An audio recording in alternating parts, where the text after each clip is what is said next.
The gunshot echoed across the valley.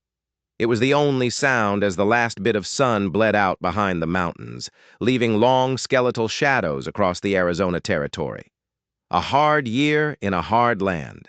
A hard year in a hard land. Tessa Parker felt the cold seep through her dress. She was just trying to get the laundry in before dark fell completely. Just a normal evening chore. But the homestead she'd built with her father for 3 long years suddenly felt wrong. An unnatural quiet had fallen. Then she heard it. The thunder of hooves, fast and angry, breaking the twilight silence. Tessa barely had time to turn before 6 riders burst from the tree line. Their faces were covered with bandanas, but their intentions were crystal clear in the hungry way they circled her small cabin. The leader swung down from his horse, his boots hitting the dirt with a casual thud. He walked with a swagger that made her stomach clench. "Well, well," he drawled, his voice like gravel. "What do we have here?" He tore the bandana from his face, revealing a cruel smirk.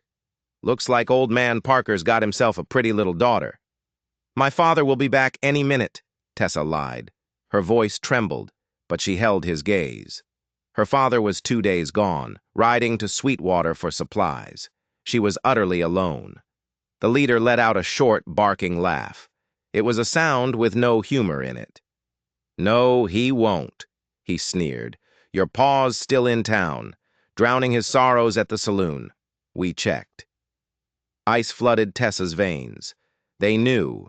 They had planned this. She turned to bolt, to run for the flimsy safety of the cabin door, but it was too late. Strong hands grabbed her, yanking her arms behind her back. She screamed, struggling against the iron grip, but it was useless. "The Wilkinson gang needs a bargaining chip," the leader hissed, his foul breath hot on her cheek. "And you'll do just fine." A rag was pressed over her mouth and nose. A sickly sweet smell filled her lungs. Her world tilted, the faces of the men blurring into monstrous shapes. Then darkness took her. Miles away, in the dim, smoky light of the Sweetwater saloon, Yates Young sat alone. He nursed a whiskey at a corner table, his eyes scanning the room. It was a habit he couldn't break. At 28, Yates had the look of a man who had seen too much. Former Union cavalry, bounty hunter, hired gun. He was a man who chose his jobs carefully, a man with a reputation for being fair but not for being friendly. A commotion at the bar pulled his attention. It was Henry Parker, a homesteader Yates recognized. He was arguing with the barkeep, his voice thick with desperation. "I'm telling you, something's wrong. I feel it in my gut. I need to get back to my Tessa, tonight." "You're drunk, Parker," the barkeep grumbled, wiping the counter with a dirty rag. "It's near nightfall. You'll break your neck riding out in the dark." Yates watched the old man's face. It wasn't the face of a drunk. It was the face of a man terrified. Yates had been watching him for an hour, watching him stare into the same beer, his hands trembling. He wasn't drunk. He was scared to death. Yates rose from his chair, the simple movement smooth and silent. He walked to the bar. "Mr. Parker," he said, his voice low and calm, "I don't believe we've been formally introduced. Yates Young." The old man's eyes widened. He knew the name. Everyone knew the name. "The gunslinger." "I prefer problem solver," Yates said, the corner of his mouth twitching. "I couldn't help but overhear. You're worried about your homestead." Henry Parker nodded, the anxiety etched deep into the lines on his face. "My daughter, Tessa. She's out there all alone. I was getting supplies, meant to head back yesterday, but my wagon, a broken axle.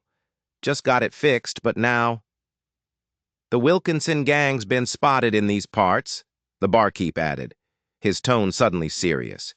He shot a nervous glance at Yates. "Robbed the stagecoach last week." A cold, familiar feeling settled in Yates's gut. The Wilkinsons.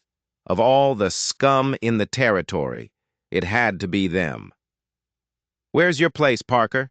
Yates asked, his voice flat. "North Fork of Rattlesnake Creek. About 12 miles east. Yates laid a few coins on the bar. His mind was already moving, calculating, planning. I know the area, he said. He looked straight at Henry Parker, whose face was a mask of confusion and hope. I'll ride out. Check on your daughter. Why? Parker asked, his suspicion warring with his desperation. Why would you do that for me? Yates held the old man's gaze. His own eyes were dark, like chips of flint. Because I've seen what happens when good men look the other way. But that was only half the truth. The real truth was colder, sharper. He wasn't just a good man doing a good deed. He was a hunter. And the Wilkinson gang was his prey. He had been tracking them for months, waiting for them to make a mistake. And tonight, they had finally made one. Within minutes, Yates was on his black stallion, Thunder. They moved as one, a dark shape disappearing into the twilight, riding hard for the Parker homestead. The setting sun threw his long shadow ahead of him, a phantom of the justice that was coming. He knew these lands, every rock, every gully. He'd learned them tracking men far less dangerous than the Wilkinsons. As the last light died, he slowed his approach, his senses on fire. He dismounted on a ridge overlooking the small valley where the Parker cabin stood, and he immediately saw he was too late. The cabin door hung open, creaking in the breeze. Laundry, abandoned mid-task, fluttered on the line like prayer flags in a graveyard. He crept down the slope, moving with a predator's grace. The ground told the story. Multiple hoof prints, 6 riders. He recognized the distinctive nick in one of the horseshoes, Ben Wilkinson's horse. There was no doubt. The cabin was a scene of quiet violence, an overturned chair, a single dropped plate, shattered on the floorboards. Tessa Parker had fought back, but they had taken her. Yates wasted no time. He gathered what he could from the cabin, a canteen, some dried jerky. He changed into darker clothes, his face a grim mask. He knew their habits, their patterns. There was only one place they would go, an old, abandoned mining camp in the foothills. It was defensible, isolated, a perfect place to hold a hostage, and a perfect place to set a trap. Dawn was still a promise in the east when Yates reached the cliffs overlooking the mining camp. He moved without a sound, a ghost in the rocks. Below, a campfire flickered. He counted them. 6 men, just as he'd expected. Ben Wilkinson stood near the fire, tall and arrogant. His brother Lee was there too, a vicious, unpredictable snake. A small tent was pitched away from the main camp. That's where they were keeping her. For over an hour, Yates watched. He memorized their movements, their guard rotations, the layout of their camp. He was patient. He had learned patience in the war, waiting for the perfect moment to strike. This was no different. It was a battle, and he intended to win. Inside that tent, Tessa was wide awake. The ropes on her wrists were a raw, burning agony, but she refused to stop struggling. She twisted and pulled, the rough hemp biting deeper into her skin. She could hear them talking outside. Their voices were low, but the words carried on the cold night air. They were planning to ransom her. They thought her father had money. They were fools. "Boss," one of them asked, "what if the old man can't pay?" Ben Wilkinson's voice was cold, empty. "Then we sell the girl. Madame Rosa's place in Tucson will pay a good price for a pretty thing like her." Tessa's blood ran cold. She knew of those places, houses of misery where women were sold into a life that was worse than death. Panic gave her a fresh surge of strength. She fought the ropes until blood slicked her wrists, until the pain was a white-hot scream behind her eyes. But the knots held fast. The tent flap was thrown open. Lee Wilkinson ducked inside, a grotesque smile twisting his thin lips. His eyes crawled over her, making her feel dirty, violated. "Getting comfortable, Miss Parker?" he whispered, crouching beside her. "My father will kill you for this," Tessa spat, her voice laced with a venom she didn't know she possessed. Lee just laughed. "Your father's a broken-down old fool. By the time he figures out where you are, you'll be long gone." His hand snaked out, reaching for her cheek. Tessa jerked her head away. "Don't touch me," she hissed. A dangerous light flashed in his eyes. He liked fear. "You'll learn to be more accommodating, girl. I'll teach you." "Lee!" Ben's voice cut through the night from outside. "Get out here! Your turn on watch!" Lee gave her one last lingering look, a look that promised future torment. Then he was gone. Tessa let out a breath she hadn't realized she was holding, and in the dark, silent prison of the tent, she finally let the tears fall. Yates waited. The camp settled. The fire died down to glowing embers. The lone guard on watch was the youngest of the gang, Tommy Wilkinson. Barely a man, green, sloppy. Yates moved through the shadows like he was born to them. He came up behind the boy, the muzzle of his revolver pressing cold and hard against his back. "Don't make a sound," Yates whispered, his voice a low growl. "I'm not here to kill you, boy, unless you make me." Tommy froze solid. He gave a slight, terrified nod. "The woman," Yates said. "Is she alive?" Another nod. "Has she been harmed?" Tommy hesitated for a fraction of a second, then shook his head. "Good," Yates breathed. "Now here's what's going to happen. You're going to tie your own bootlaces together, nice and tight. Then you're going to lie face down on the ground with your hands behind your back." The boy did exactly as he was told, his hands shaking so badly he could barely manage the knots. Once he was down, Yates tied his hands with a strip of leather, cinching it tight. He gagged him for good measure. 1 down, 5 to go. He moved toward the tent. He had to get her out first, quietly, before he brought hell down on this camp. Tessa heard the soft crunch of boots on gravel. She tensed, her heart hammering against her ribs. Lee. He was coming back. The tent flap opened. A tall, broad-shouldered silhouette filled the entrance. But it wasn't Lee. It was a stranger. His face was in shadow, but she could see the intensity in his eyes as they took in her condition in a single, sweeping glance. "Miss Parker," he whispered. "Who are you?" She breathed, hope and fear a bitter mix in her mouth. "Name's Yates Young," he said, already moving behind her. "Your father was worried." A sharp knife sliced through her bonds. The sudden freedom was dizzying. "My father? Is he all right?" "He's fine. Worried sick about you." Yates helped her to her feet, his hand steady on her arm as she swayed. "Can you walk?" She nodded, rubbing her chafed, bleeding wrists. "Yes." "Good. We need to move. Quietly. Stay right behind me." He was about to say something else, something important, but he never got the chance. As they slipped out of the tent, a shout tore through the camp. One of the other Wilkinsons had woken up. He'd seen Tommy tied and gagged by the fire. All hell broke loose. "Run!" Yates commanded, shoving Tessa toward the dark tree line. He drew his revolver, the motion a blur of deadly speed. He fired twice, the shots deafening in the night. It wasn't about hitting anyone.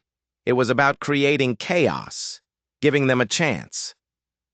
Gunfire erupted from the camp.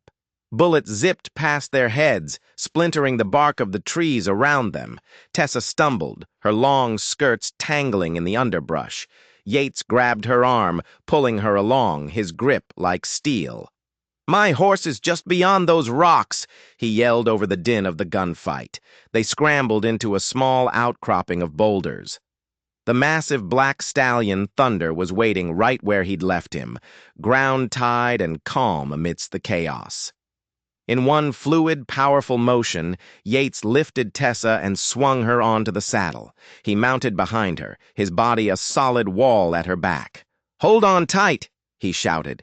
He spurred Thunder into a gallop. The horse launched forward, a force of nature, carrying them away from the camp and into the deep, unforgiving darkness of the wilderness. They rode hard, leaving the shouts and gunfire fading behind them.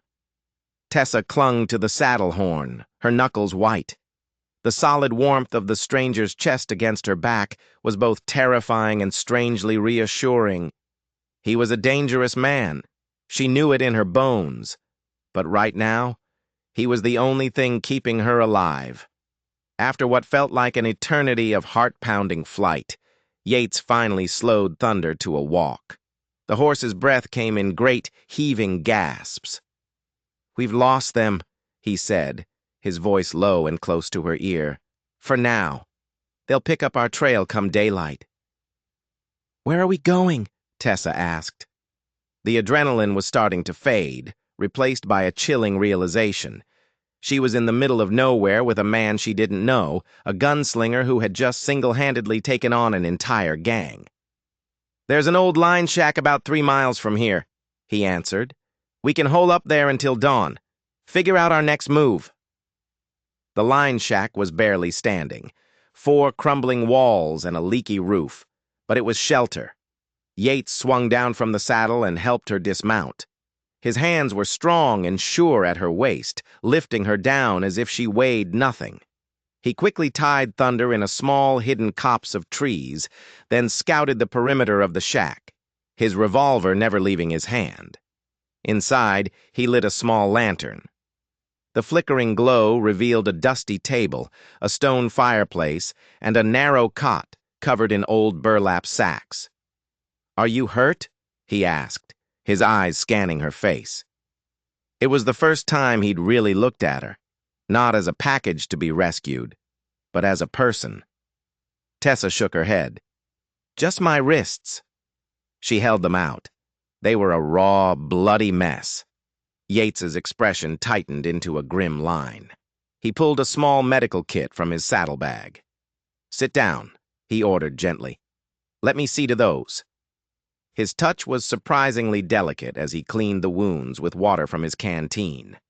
He applied a soothing salve that stung at first, then cooled the burning pain. He worked in silence, his focus absolute. "How did you find me?" Tessa asked, her voice barely a whisper. "Your father. He was in the saloon, half out of his mind with worry," he explained, not looking up from his task.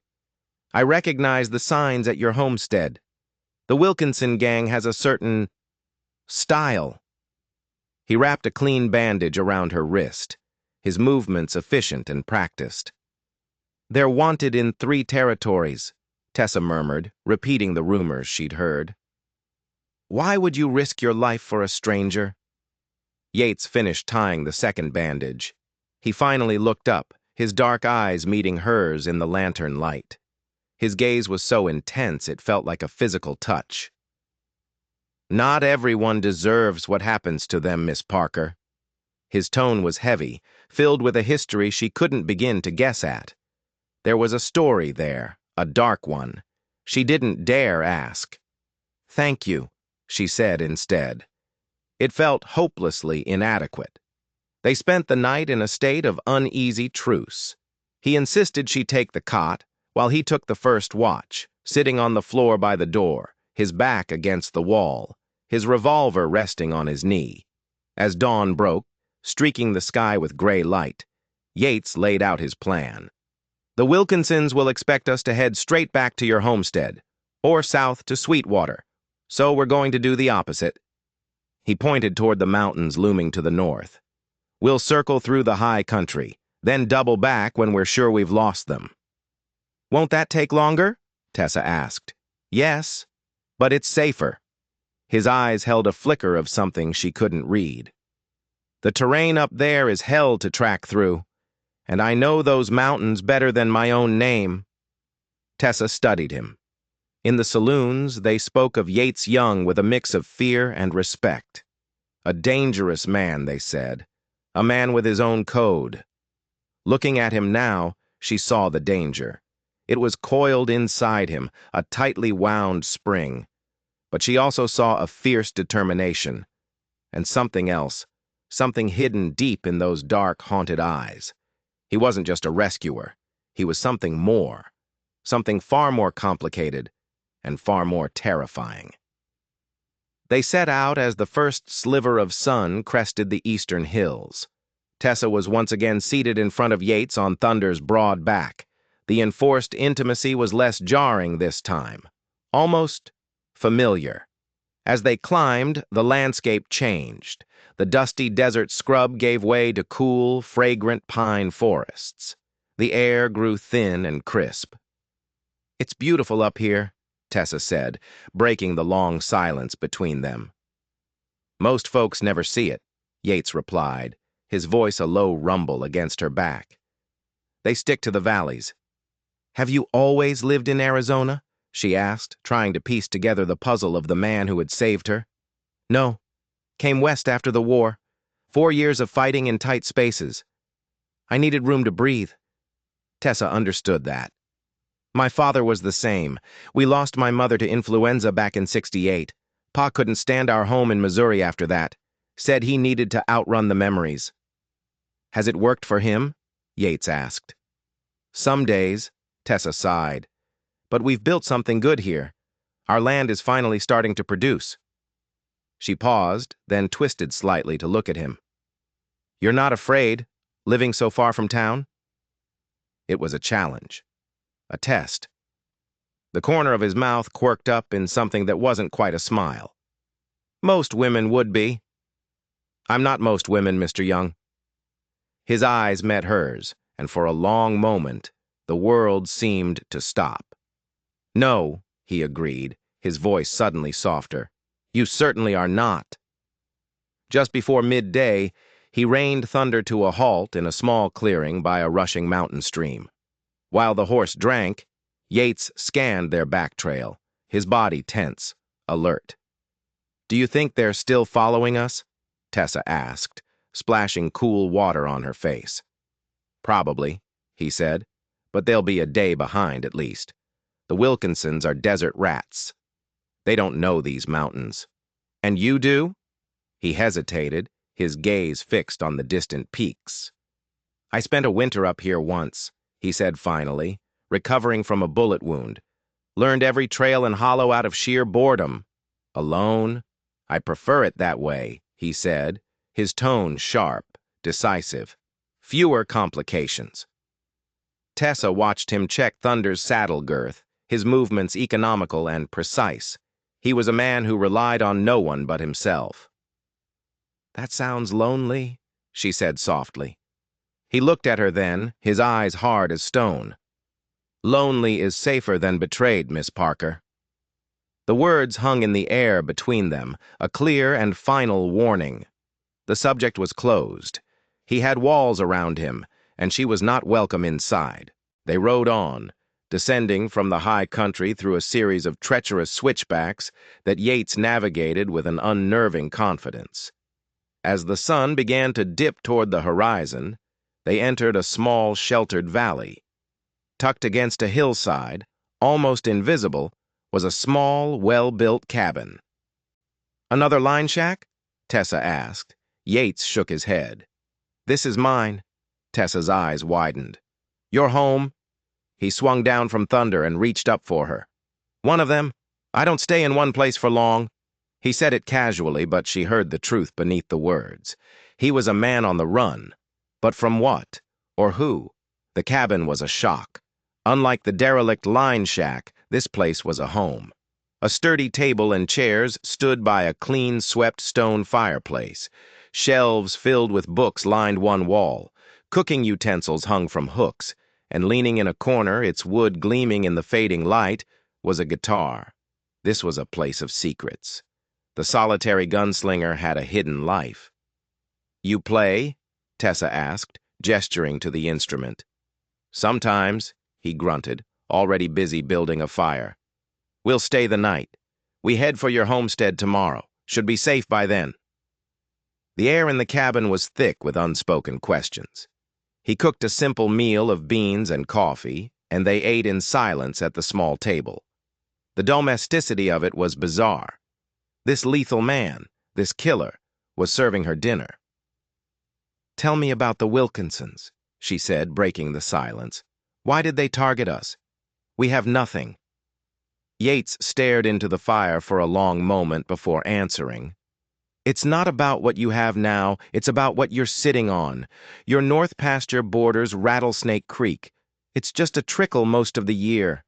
But the water rights that come with it are worth a fortune, especially to someone looking to build a big cattle operation. He finally looked at her, his eyes grim. The Wilkinsons aren't just bandits, Tessa. They're enforcers. They've been pushing small homesteaders out all over this territory. They use intimidation, fear, or they arrange accidents that leave the land conveniently empty. Tessa felt a chill that had nothing to do with the night air. They were going to use me to force my father to sign over the deed. And then they would have killed you both, Yates finished, his voice flat and hard. How do you know all this? She whispered. His face hardened, the muscles in his jaw tightening. I've been tracking their operations for months. His gaze dropped to the fire again, but he wasn't seeing the flames. He was seeing something else, a memory.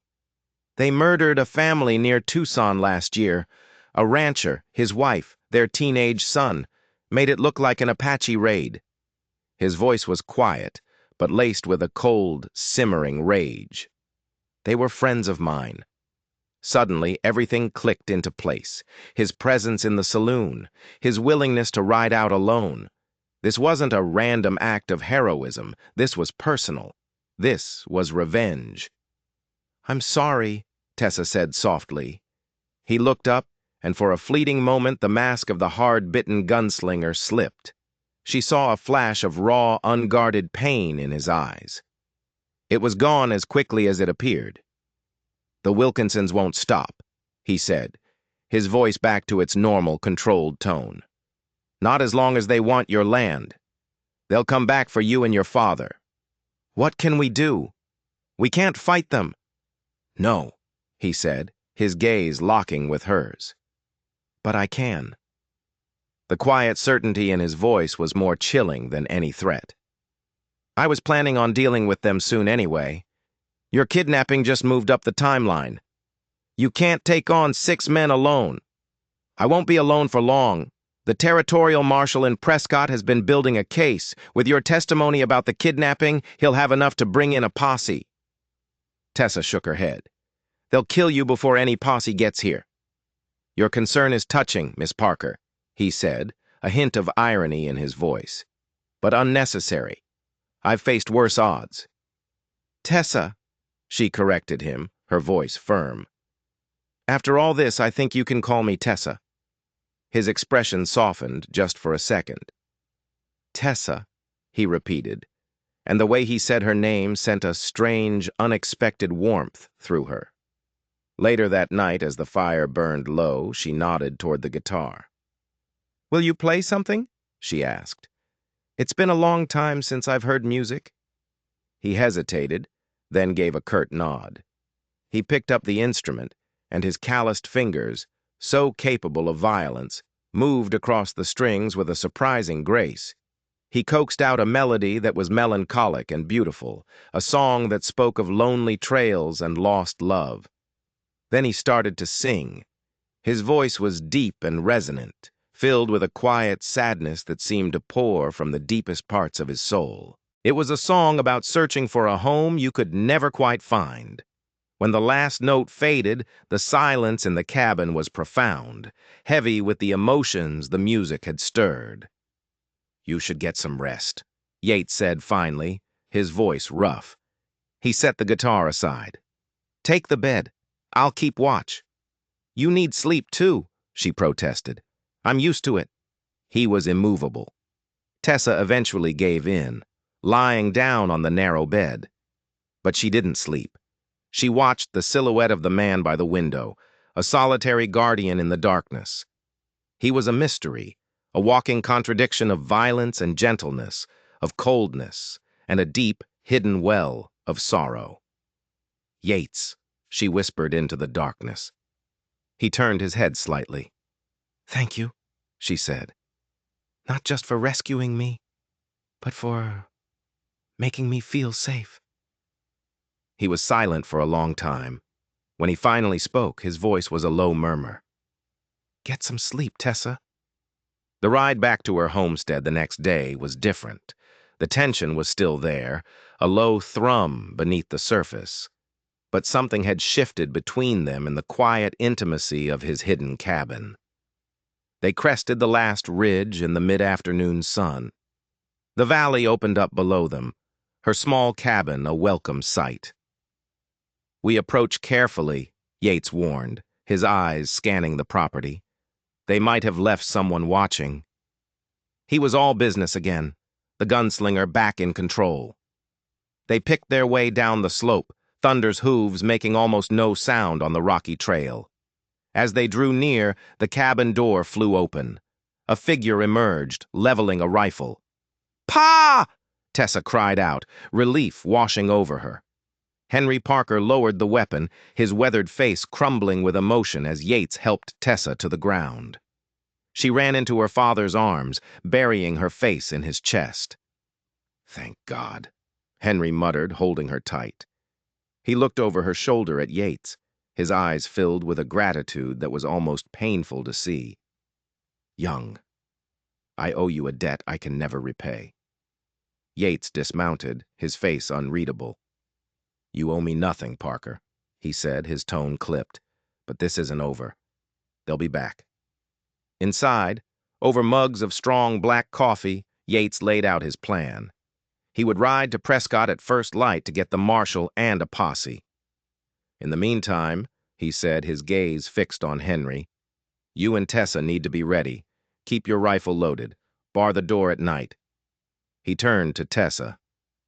"If you see anything, fire 3 shots in the air. That's our signal." He looked back at Henry. "I'm leaving Thunder with you. He's faster than your wagon team if you need to run." "I can't take your horse," Henry protested. Yates's eyes were like ice. "You're not taking him. He's staying to protect Tessa." There was no room for argument in his voice. After the plans were settled, Henry made an excuse to go check on the livestock, leaving Tessa and Yates alone in the small cabin. The silence felt charged, electric. "You'll be careful in Prescott," Tessa said. It wasn't a question. "Always am." She took a breath. "And you'll come back?" The question hung in the air, heavier than she'd intended. Yates looked at her, really looked at her, and something shifted in his dark, guarded eyes. A flicker of warmth, of something she couldn't dare to name. "Yes, Tessa," he said, his voice low and certain. "I'll come back." The moment stretched, taut with unspoken feelings. Finally, Yates broke the spell. He cleared his throat and stood up. "I should check the perimeter before dark." Tessa nodded, her heart pounding. She watched him walk out the door, a tall, lonely figure against the setting sun. In 2 days, this man had turned her entire world upside down, and she realized with a terrifying jolt that she didn't want him to just come back for the fight. She wanted him to come back for her. The next morning, Yates rode out on one of Henry's sturdy farm horses, leaving his magnificent stallion behind. Thunder seemed to accept Tessa's care immediately, nuzzling her hand when she offered him an apple. "He likes you," Henry observed, watching from the corral fence. "That horse doesn't take to many people." "He's like his owner," Tessa replied with a small, sad smile. Her father gave her a long, thoughtful look. "Young's a good man to have in a fight, Tessa, but he's got a heavy past. Men like him, they don't usually settle down." "I know that, Pa." "Do you?" He pressed gently. "Because I see the way you look at him, and I saw the way he looked at you when he thought no one was watching." Tessa sighed, leaning her head against the rough wood of the fence. "It doesn't matter. Once the Wilkinsons are dealt with, he'll be gone. That's who he is." Henry put a weathered hand on her shoulder. "Sometimes people can change, Tessa, if they're given a good enough reason." 3 days passed. An eternity of waiting. Every gust of wind sounded like approaching hoofbeats. Every shadow seemed to hold a hidden threat. There was no sign of the Wilkinsons, and no sign of Yates. On the fourth day, Tessa was in the hen house gathering eggs. Suddenly, Thunder, who had been grazing peacefully in the corral, threw his head up. His ears were pricked forward, his body rigid, staring at the eastern ridge. A moment later, Tessa heard it too, the unmistakable sound of multiple horses, coming fast. Her heart leaped into her throat. She dropped the basket of eggs and ran for the cabin, screaming for her father. "Riders coming, Pa! Riders!" Henry burst onto the porch, his rifle in his hands, just as 6 horsemen appeared on the ridge. But it wasn't the Wilkinson gang. At the head of the group rode Yates. Beside him was a man with a silver star pinned to his vest, Marshal Hayes from Prescott. Relief hit Tessa so hard her knees went weak. She ran to meet them as they rode into the yard. Yates swung down from his horse with a familiar, fluid grace. He had come back. "You came back," she said, her voice choked with emotion. "I said I would," he replied, and the intensity in his eyes stole her breath. Marshal Hayes tipped his hat. "Miss Parker, your testimony will be crucial. We've got warrants for the whole damn gang." "Have you found them?" Henry asked, joining them. "Not yet," the marshal said, "but we will. They can't run forever." The posse made camp near the homestead, using it as a base. For the next 2 days, they sent out search parties, scouring the surrounding territory. Whenever Yates was back at the camp, Tessa found herself drawn to him. They talked for hours, discovering a shared love for books, for music, for the quiet beauty of the harsh Arizona landscape. The walls he kept so carefully guarded seemed to be crumbling, brick by brick.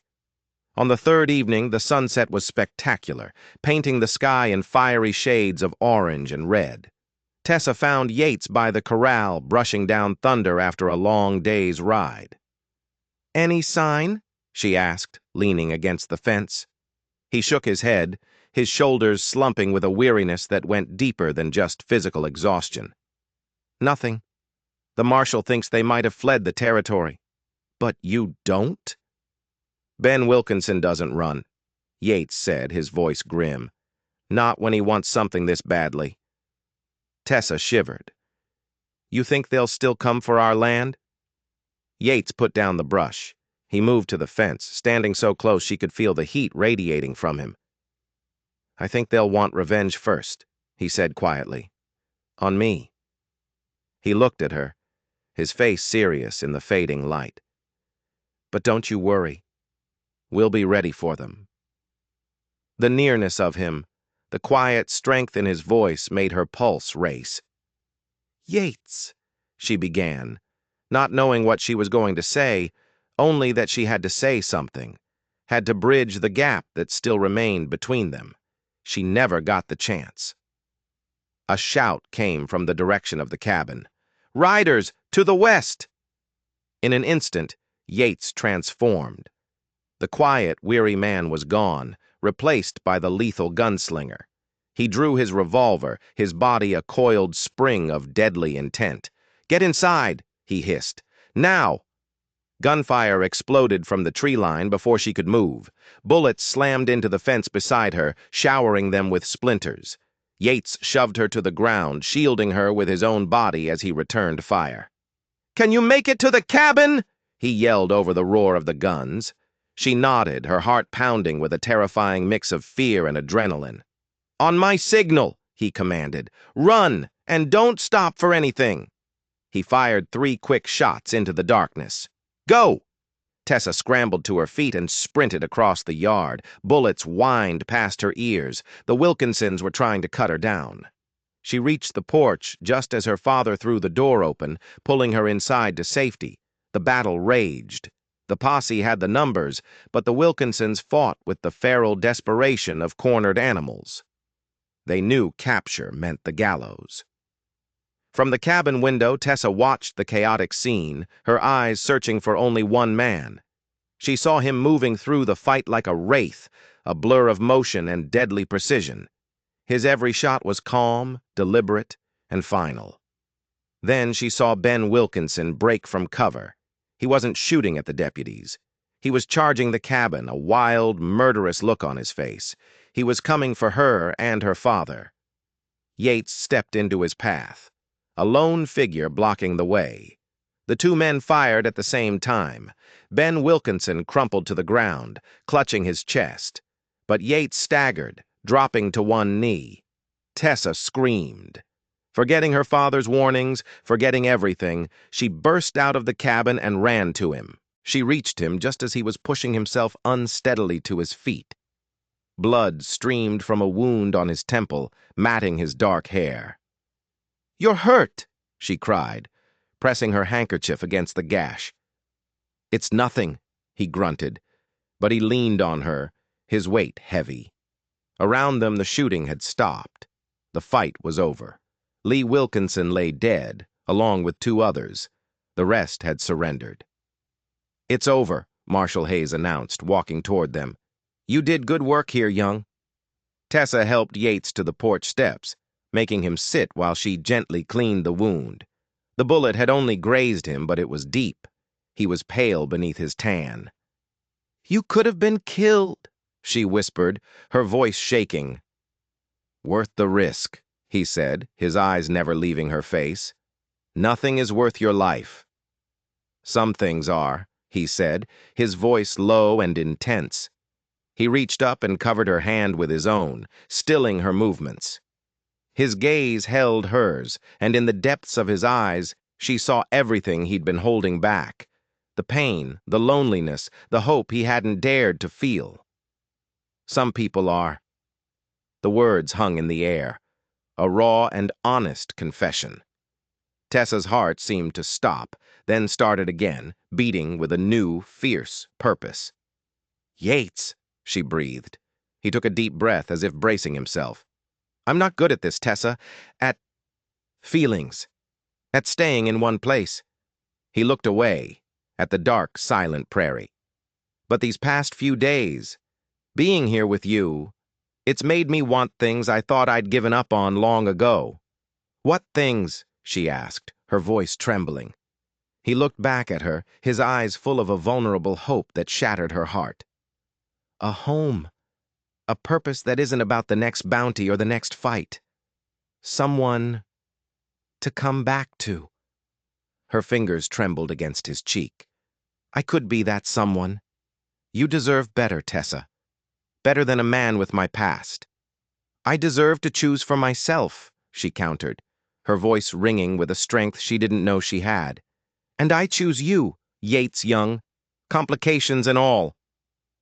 In the fading twilight, surrounded by the aftermath of violence, he pulled her closer.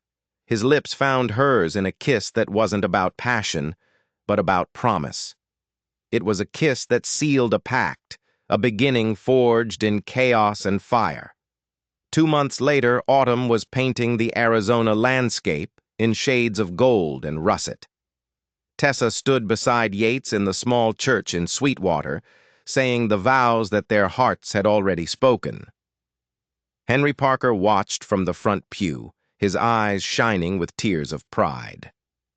The Wilkinson threat was gone. The surviving members were in a federal prison, and the homestead was safe. But more than that had changed. Yates had taken his life savings, the bounty money he'd earned over years of lonely trails, and bought the land adjacent to theirs. He was building a new, larger cabin for the three of them. His guitar hung by the fireplace, and most nights he filled their small home with its beautiful, melancholy music. The solitary gunslinger was gone. In his place was a devoted husband, a dedicated rancher. He still wore his revolver, a quiet reminder of the man he had been. But now his skills protected not just his own life, but a future he had never believed he would have. One evening they sat together on the porch of their new, half-finished home, watching the sunset. "Any regrets?" Tessa asked softly, leaning her head on his shoulder. Yates's arm tightened around her. His new wedding ring gleamed in the fading light. "Only one," he said, "that it took a kidnapping for me to find you." "Sometimes the worst days lead to the best ones," she whispered. He was quiet for a moment, Then his voice took on a strange, nervous tone she'd never heard before. "Speaking of best days, there's something I need to tell you." She looked up at him, her brow furrowed with concern. "I rode into town yesterday," he said. "Stopped by to see Doc Sanders." "Are you ill?" she asked, her heart clenching. He let out a soft laugh, a sound of pure, unadulterated joy. "No, not me." He took her hand and placed it gently on her stomach. "He just confirmed what I've been suspecting. About why you've been so tired in the mornings." Understanding dawned in Tessa's eyes, followed by a wave of disbelief and overwhelming happiness. "You mean, come spring, this porch is going to need a rocking chair for 3?" His smile was the brightest thing she had ever seen. "That's exactly what I mean." Tears of joy streamed down her face as she threw her arms around his neck. From the terror of a violent kidnapping to the quiet promise of a new life, her world had been completely remade. She had been taken by outlaws at dusk, only to find a love that burned brighter than the desert sun. As darkness fell over the land that was finally, truly, theirs, Tessa and Yates looked out at their future, a future built not on luck or circumstance, but on a love that had been tested by gunfire and betrayal, and had emerged stronger than steel. If you enjoyed this story of how justice and love can be found in the most dangerous of places, don't forget to like this video and hit that subscribe button. You never know what other strange, true, and mysterious stories are waiting to be told.